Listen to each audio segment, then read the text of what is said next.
Hello everyone, welcome to this video about minor swing, and today we're going to look at some advanced licks coming right up.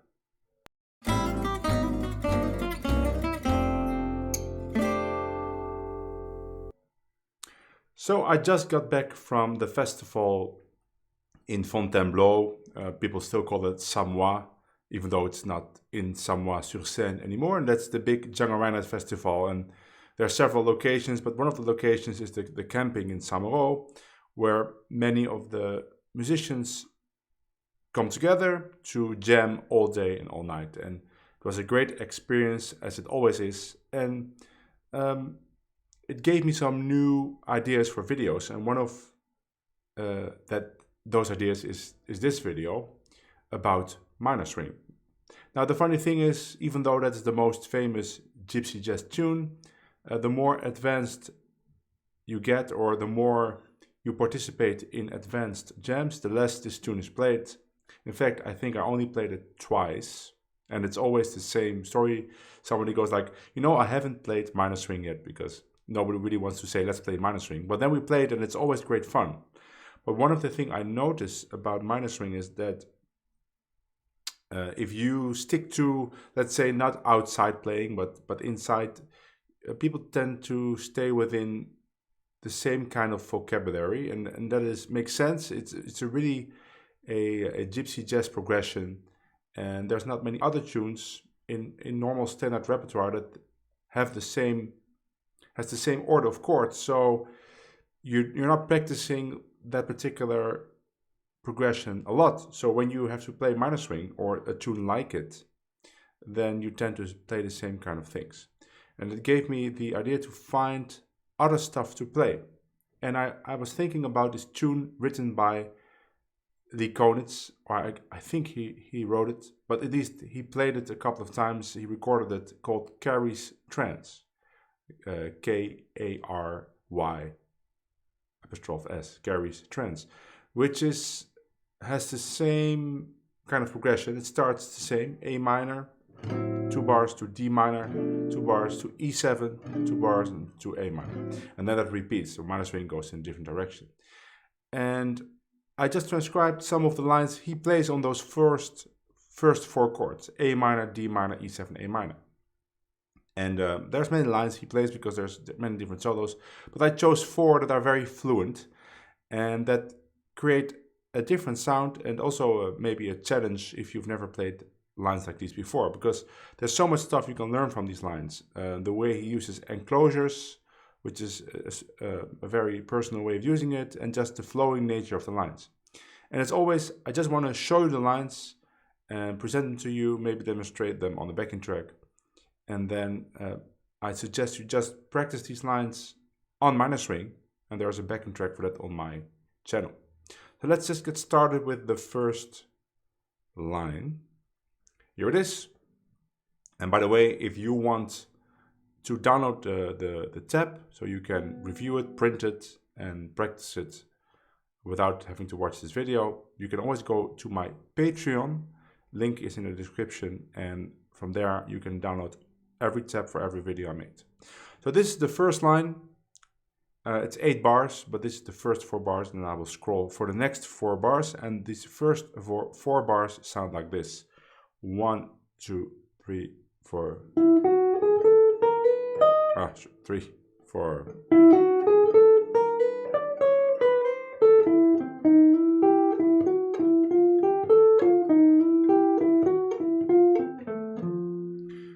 Three, 4.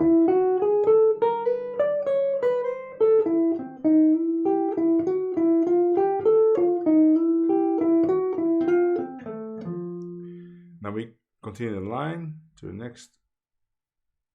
It's 3 bars, but there's a bar rest at the end. Let's say it's 2 bars E7, then 2 bars A minor. The second bar A minor is not there, but that would be a bar rest. And it continues like this. So we come from this. 1, 2. Okay, complete line. 3, 4.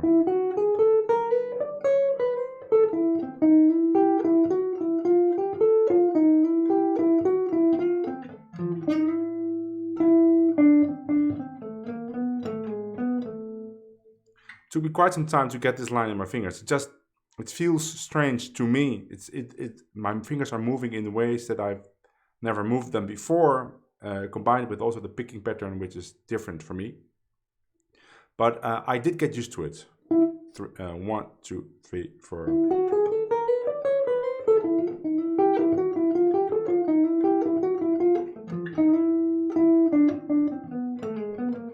Sorry. Let's play that line with a backing track.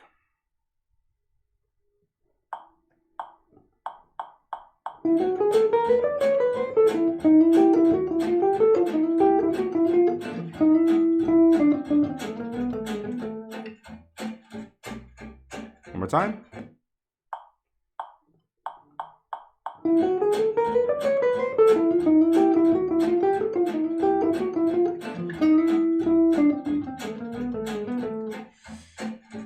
Just practice it like that, and then you can analyze it if you want. I never do that. I just play this line over and over until it's in my ears, until it's in my fingers. And then later on I can experiment with the lines. As always, you can shift them, start them earlier, start them later, right? Start them 2 beats earlier, 2 beats later. You can always shift lines in time like that. To demonstrate, let's start this line 2 beats too late.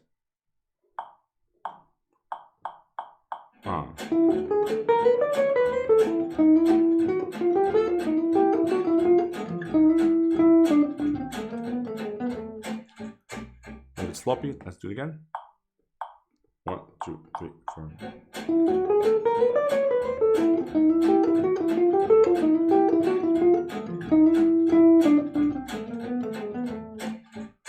Right, or 2 beats too early, and maybe you can even practice the separate phrases per chord. Right, you could practice this E7-9, or maybe the D minor line is also nice. I would start 2 beats before the D minor bar. Right, now it's on screen. So like this, 1, 2. Right, you could practice that, and you can shift that and maybe practice that in A minor. You know how it goes. By the way, this line is in the 3rd position of A minor in the Van Hemert system. If you've watched the video, and that is my personal fretboard system, that's the way I categorize all my lines. And if you don't know what I'm talking about, I will link a video in the description. Now let's go to the 2nd line. I noticed now that I put my camera in a different spot, so I'm looking a little bit off screen. I will fix it for next time, but it works. Okay, the 2nd line sounds like this. 1, 2, 3, 4. 3, 4.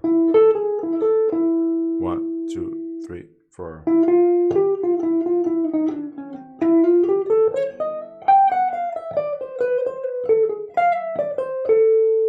So I continued on the next page. So that is the second page, or the second 4 bars. So from the beginning, 1, 2, 3, 4. 1, 2, 3, 4.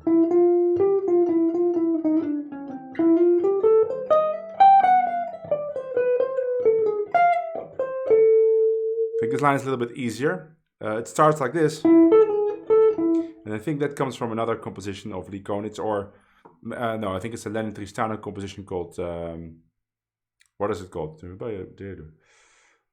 Lenny's Pennies.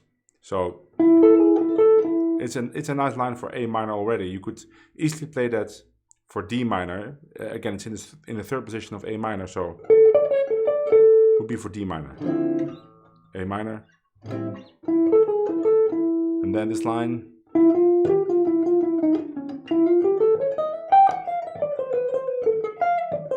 It's nice chromaticism. Let's play that with a backing track.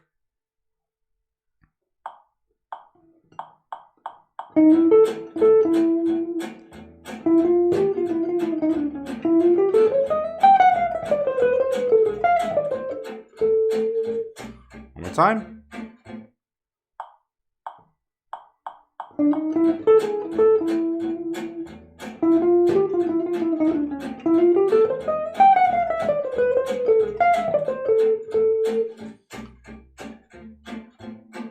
Let's continue to the third line. But I'm sorry I'm watching off screen, but my monitor is in the wrong spot. Here we go.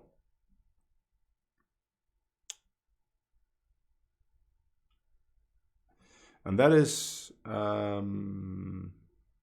same chords, of course. A minor, D minor, E7. This sounds like this. 1, 2, 3, 4.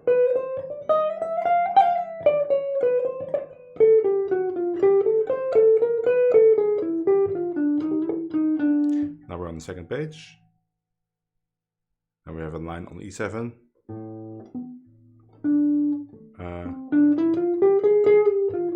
So the whole line, 1, 2, 3, 4.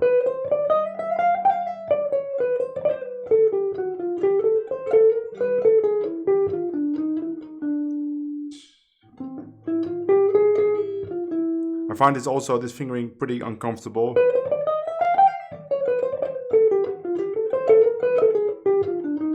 Not uncomfortable, but unusual. The way, just the movement of the fingers is unusual for me.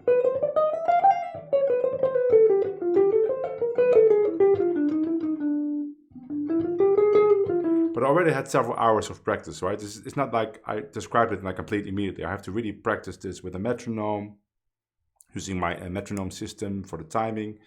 If you're interested in that, there's a link in the description. And then I have to play it with a backing track really like dozens of times before they stay in my system. And I usually have to repeat it the next day. So let's play this with, so I started yesterday. Let's play this with a backing track.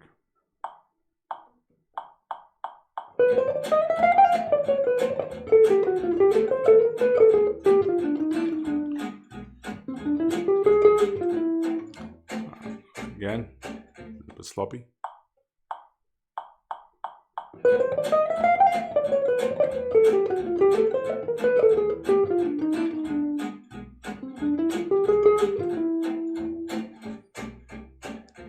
And now the last line, before I demonstrate everything a little bit together.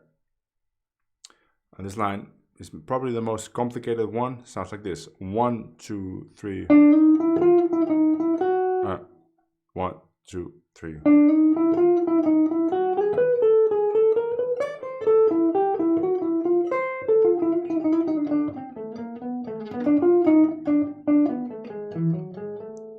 I continued on the next page. So the whole line again. You can watch for the second page. 1, 2, 3.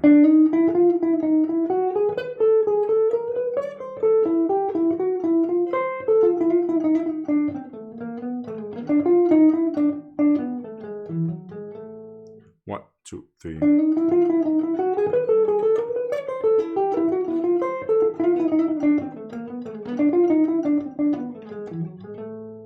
Great line, but not very easy to play. Let's play that with the backing track.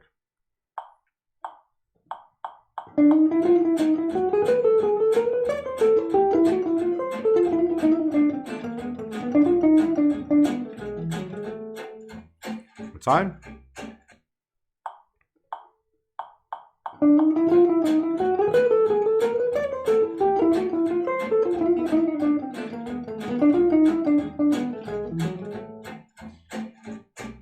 Okay, now let's play a little improvisation where I try to play some of these lines. So always on the first 8 bars, right? And then I'll just continue on with normal improvisation.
So that is a difficult challenge to improvise and try to play these lines at the right time.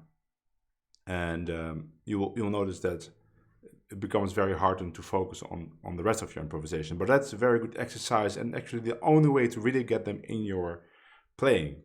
Now, once you get these lines, of course, it doesn't stop there. You can combine lines, right? So, I mean, I didn't make that in tab, but I can just show you a little bit how that works. For instance, if you take, let's go to the first, we don't need to tab. Let's go to the first line. So it starts like this, 3, 4.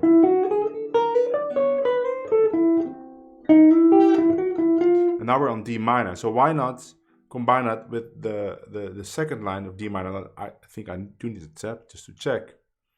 So the second line, the D minor line, starts. Well, that's convenient. It starts on the F, and the first line ends on the F.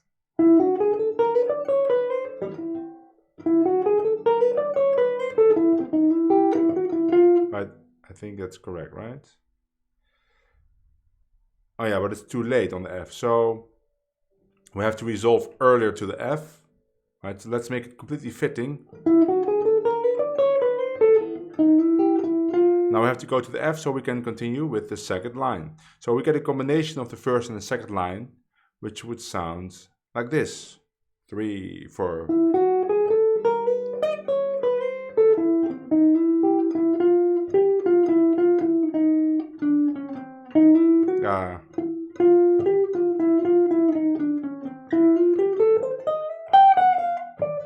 So.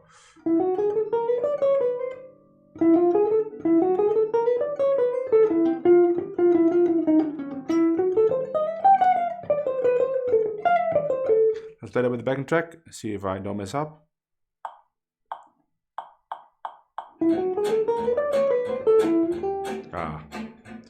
Difficult. I feel I'm missing notes. So the best thing would be actually to, I miss some notes, to write that down. That's it. I'm gonna do one more try.